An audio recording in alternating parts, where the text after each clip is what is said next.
Nesse vídeo vamos falar da lei de Hooke, que fala da força aplicada sobre uma mola. Bom, vocês já viram, né? Já pegaram uma mola, né? E já viram que à medida que você começa a esticar a mola, ela cria uma resistência, né? Contra esse teu movimento de esticá-la. Quando tu solta, o que acontece? Ela volta para a posição de relaxamento dela. Então vamos imaginar aqui, para a gente começar a estudar a lei de Hooke, vamos imaginar aqui esse exemplo. Eu tenho um bloquinho aqui preso por uma mola, né, numa extremidade, e a outra extremidade da mola presa à parede. Essa mola tem um comprimento L0 na posição de repouso dele, quando ela está relaxada. E o bloquinho aqui encontra-se nessa posição X0, que é o ponto de relaxamento da mola. Então o que você observa? Vocês veem no seu dia a dia, né? Quando estica, né, uma mola. À medida que eu vou esticando essa mola, né, vou deslocando para cá, imprimindo uma força, cada vez que eu vou esticando, eu vou precisando imprimir mais força na mola, né, porque ela vai começar o quê? Criar uma resistência contrária a esse ato de eu esticar ela. Então, à medida que eu vou esticando, eu vou precisando o quê? De mais força, porque ela vai tendendo o quê? Ela vai tendendo a ir contra a esse deslocamento, né? Ou seja, contra o fato de eu estar esticando ela. Então eu já observo o seguinte, que essa força que eu vou produzir em cima desse bloquinho para esticar essa mola, ela é uma força variável, porque à medida que eu vou esticando, a mola vai criando resistência e eu vou sendo obrigado a imprimir mais força. Tá certo? Então o que observou é o seguinte, essa força é variável. E essa força é diretamente proporcional, ou seja, ela varia diretamente proporcional com o deslocamento. Tá certo? À medida que eu vou esticando, eu vou precisando imprimir o quê? Mais força. Porque a mola age contra esse deslocamento de esticar ela. Então ele verificou isso, que essa força ela é diretamente proporcional a esse deslocamento. E Hooke observou o seguinte, para ele igualar os dois lados da equação, era necessária aqui uma constante de proporcionalidade. E ele verificou que essa constante de proporcionalidade, que ele chamou de constante da mola,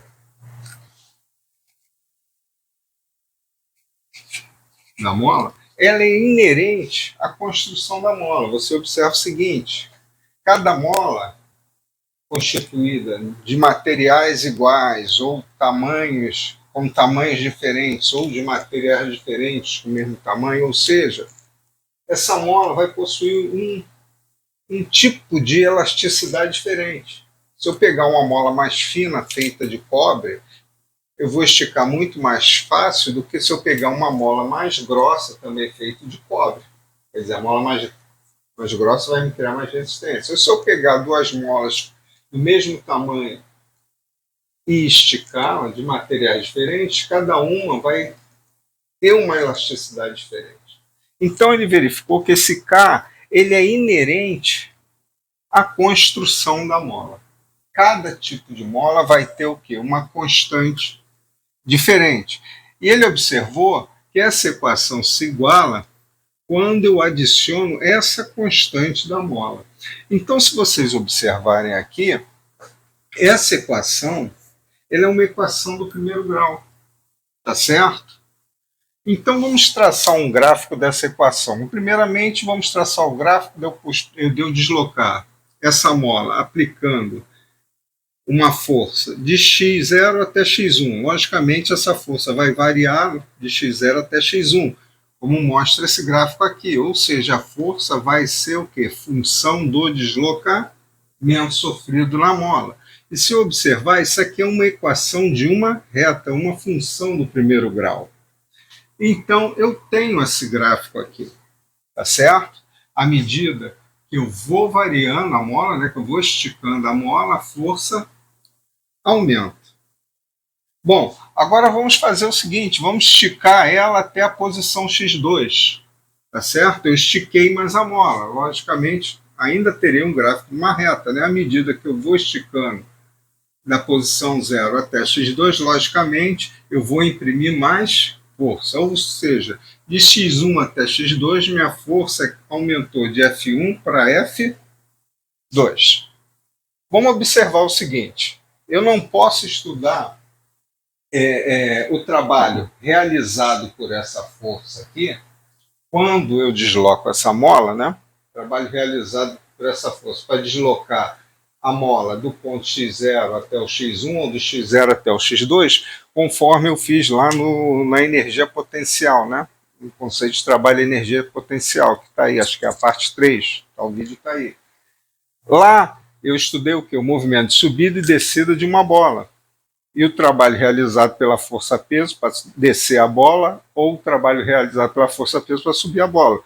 E eu usava o quê? O produto escalar. Aqui eu não posso, porque lá a força-peso é uma força constante. Porque peso é massa vezes aceleração da gravidade. A aceleração da gravidade próxima à superfície da Terra ela é constante, e a massa do corpo não modifica nesse ato dele subir ou descer. Então, se eu tenho produto de massa constante, aceleração da gravidade constante, logicamente minha força-peso vai ser constante. Então, eu teria mais ou menos um gráfico desse tipo aqui para uma força constante. Aqui o deslocamento, né? Vamos supor, eu pego aqui e puxo um carrinho aplicando uma força constante nele. Isso quer dizer que para qualquer ponto de deslocamento, meu F sempre vai ser o mesmo, até um x' qualquer que eu estique que eu puxe esse corpo. Se eu observar o seguinte, trabalha quem? Trabalha a força vezes o deslocamento. Bom, força vezes deslocamento, força vezes o deslocamento vai ser o quê? A área desse gráfico vai ser exatamente quem? O trabalho realizado por essa força F é deslocar o ponto de uma posição 0 até uma posição x'. Então, eu não posso aplicar o produto escalar para resolver esse problema, para estudar a energia. Por quê? Porque essa força aqui ela é variável, mas eu já observei que quando eu tenho um gráfico da força pelo deslocamento, a área do gráfico é o quê? Exatamente o meu trabalho. Então, por analogia, eu posso dizer isso aqui também, que esta área aqui, área A1, que eu vou chamar de A1, vai me dar exatamente quem? O trabalho realizado por essa força variável, né? Eu chamei de F1 até esse ponto x1, né? Para deslocar o bloco da posição x0 até x1. E aqui também, essa área aqui, né, vai representar, chamar de área 2, vai representar quem? O trabalho, né, dessa força variável para deslocar o bloco da posição x0 até x2. Bom, essa área aqui é exatamente a área de quem? É a área do triângulo. A área do triângulo é quem? Base vezes altura dividido por 2. Bom, quem é a base? A base é x, quem é a altura é F1. Então aqui eu tenho que essa área aqui representa o meu trabalho, então o trabalho aqui nesse ponto 1 vai ser igual a quem? A base, né? Vezes a altura. Base vezes altura vai ser igual a quem? F1 vezes x1 dividido por 2. Tá certo? Mas quem é F? F é igual a Kx. Nesse caso aqui, o F1 vai ser igual a Kx1. Então, o trabalho para levar de 0 até o trabalho realizado por essa força, para empurrar o bloco da posição x0 até x1, vai ser igual a Kx1 vezes x1, dividido por 2. Então, o trabalho aqui vai ser igual a meio de Kx1 x1 ao quadrado. Então, o mesmo raciocínio aqui né? Eu vou aplicar aqui. Então, essa área 2 vai ser exatamente o trabalho realizado por essa força para levar o bloco da posição x0 até a posição x2. Então, esse trabalho aqui também vai ser meio de kx ao x2 ao quadrado. Desse trabalho aqui, se nós lembramos lá do conceito de trabalho inicial, quando a força realiza um trabalho na direção de deslocamento, esse trabalho é o quê? Positivo. Bom, então eu posso dizer o seguinte, vou apagar esse pedacinho aqui para vocês provar.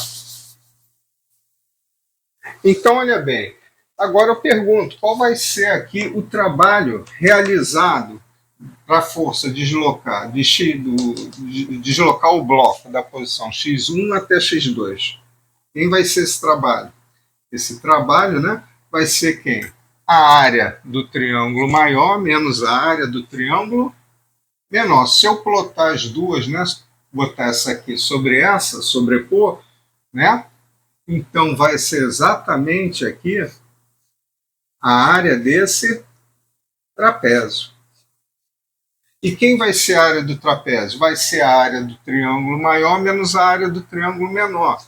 Mas essas áreas representam quem? O trabalho. Então, o trabalho realizado para levar o bloco, o trabalho realizado pela força para levar o bloco da posição x1 até x2, né, de x1 até x2, vai ser igual a quem? Vai ser o trabalho realizado de 0 até 2 menos o trabalho realizado, né, para levar o bloco da posição x0 até x1. Mas quem é esse trabalho? Então tem que esse trabalho aqui vai ser quem? Vai ser quem é esse aqui, né? Vai ser esse aqui, né? Que aqui vai de 0 até 2 e esse aqui vai de 0 até 1, né? Esse vai de 0 até 1 e esse de 0 até 2. Então isso aqui vai ser exatamente meio de k x2 ao quadrado menos meio de k x1 ao quadrado. Bom, vamos chamar de energia potencial, né, sobre a mola, meio de kx ao quadrado. Porque à medida que eu vou empurrando essa bola, né, à medida que eu vou esticando essa mola, ela vai criando essa resistência. Essa resistência é o quê? É acúmulo de energia. Esse acúmulo de energia é energia potencial. Então, quando eu desloco ela de x0 até x1, ela vai acumular uma quantidade de energia e de x1 até x2 ela vai aumentar esse acúmulo de energia. Então eu vou chamar isso aqui de energia potencial e vou botar de 0 a qualquer x. Vamos generalizar isso, não vamos impor uma coordenada só. Então posso ir puxando a mola até o ponto máximo que ela consegue se esticar, porque senão eu acabo estragando a mola, né? Então aqui vai ser o quê? Energia potencial final menos energia potencial inicial. Então posso dizer que o trabalho realizado por uma força externa para esticar essa mola vai ser igual à variação da energia potencial. Tá certo? Então, temos aqui a primeira parte do trabalho realizado por uma força externa sobre uma mola. Tá bom? Então, se inscreva aí no canal para mais vídeos, certo? E dá seu like aí, é importante para mim. E quem puder fazer aquela doação, eu agradeço, um Pix de qualquer valor, de R$1, R$2, qualquer coisa. Qualquer valor vai ser importante aí para manutenção do canal, tá certo? Então eu vejo que o trabalho realizado sobre uma mola de uma força externa, né, é igual à variação da energia potencial associado a essa elasticidade da mola.